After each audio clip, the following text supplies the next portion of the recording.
All right. Hi, guys. Welcome back to another YouTube AMA with Newton School. Today, again, we have a very special guest with us, Rohit, today. And we would be talking about him, his background, his journey, and a lot more. So, welcome, Rohit. I hope you're well. Thank you for having me and good evening. Hi. So, Rohit, we have a lot of questions to ask you today. We will start about your Newton School journey and we will break it down to, step by step pieces and understand how was your journey. So, Rohit, let's start with your background first. Which degree did you pursue before joining Newton School? So I graduated with an BTech degree in automobile engineering. Okay. And in which year?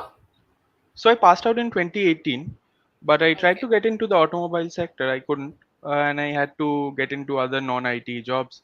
Like I worked in customer support, collections agent. I worked in insurance adjudication. So I have about 3 years of non-IT experience, but I didn't have any IT experience before getting into Newton. Okay. So again, you had like non-IT experience. Then from where did you get the motivation for tech and joining the tech industry after spending 3 years in another domain? Yeah, so at around after the COVID, like I worked through the pandemic in a remote environment. Then I moved to Bangalore. Then I felt like I wasn't doing much with myself. Like I was not utilizing too much of my skills. Like I was good at coding in college, but I didn't know the path, like how to get into it. So I thought of upskilling myself. I spoke to a few friends. Thankfully, I had a friend who passed out from Newton School, and he kind of spoke very highly of Newton School. So I did my research. There were other options as well.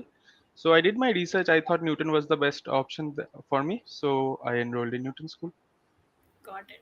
And like you said, you got to know about Newton School from your friend, and since you had proof about like going through the program, and one of your friend is doing good, so I believe that's where the trust came from. Yup. Most definitely. Like he was my school friend.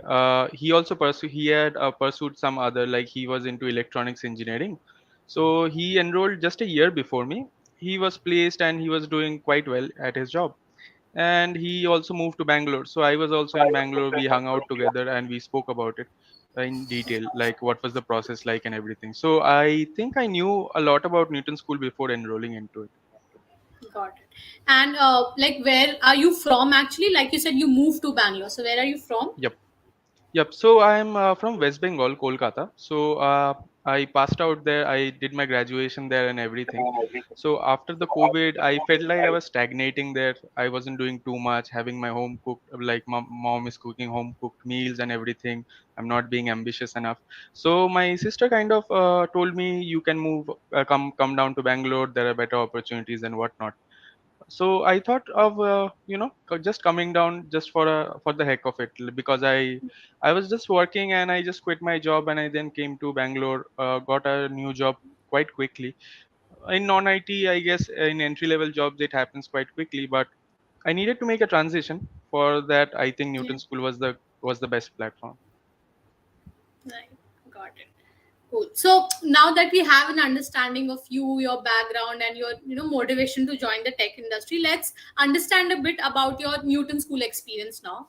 So, Mhm. like you said, you had a gap of 3 years since your graduation. I mean, you had an experience of 3 years, and then after 3 years, you started learning again.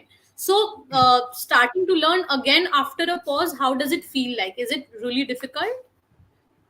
Definitely, it's not easy. So, yeah, I had to realign a lot of things. I was working before, I was doing both things together, like Newton and working. I was doing that for about 3, 4 months. Then I decided to quit and go all in into the web development and things of that domain.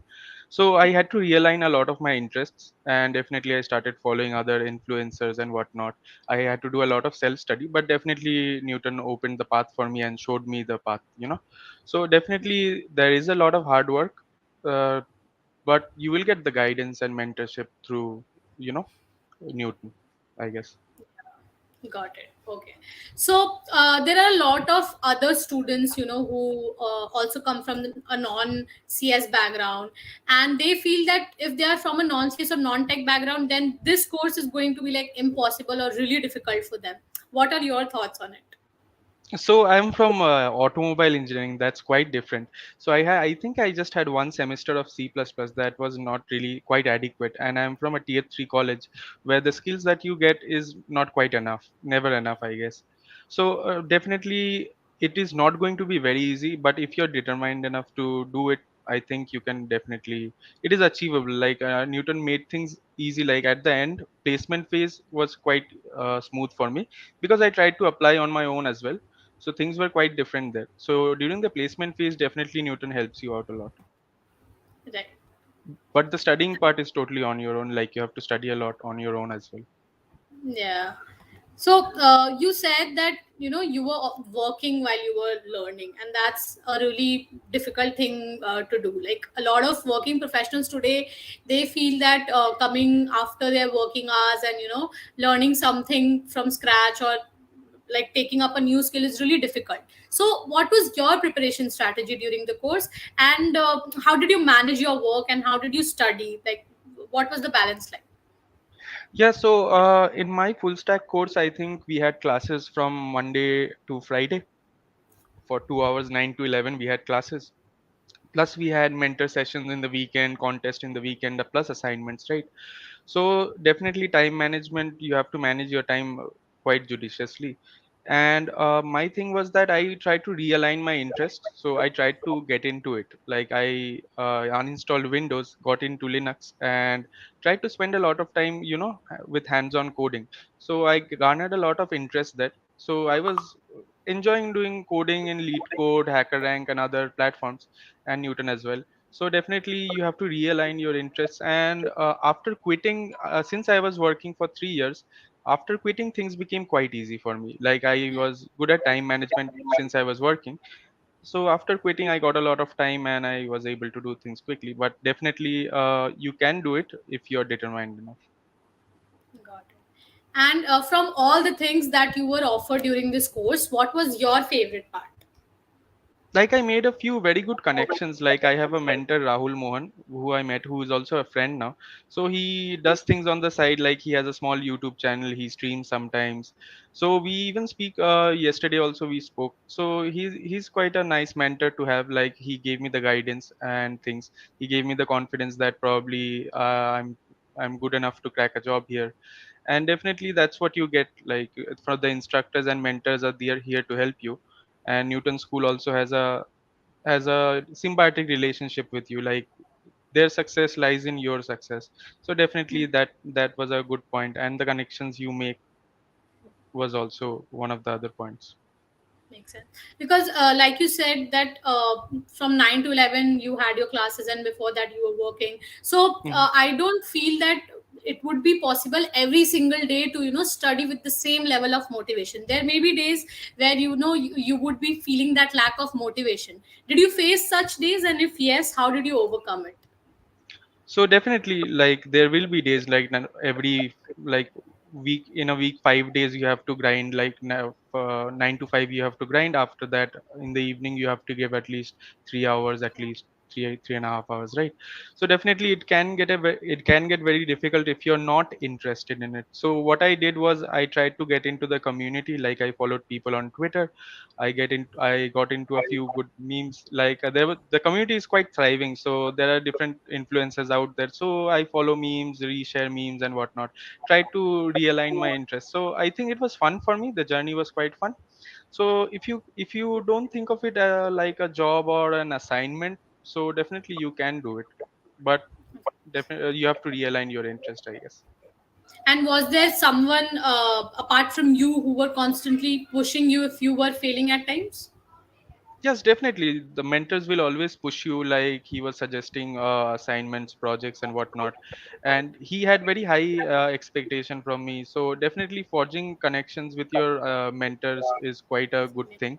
Like that is the guidance that I didn't have before, and that helped me gather a lot of confidence to get into this space. So now that I know a lot of things, let's now talk about the final step, that was your placement preparation. So, what was the difference between the first interview that you gave and the last one which got you placed?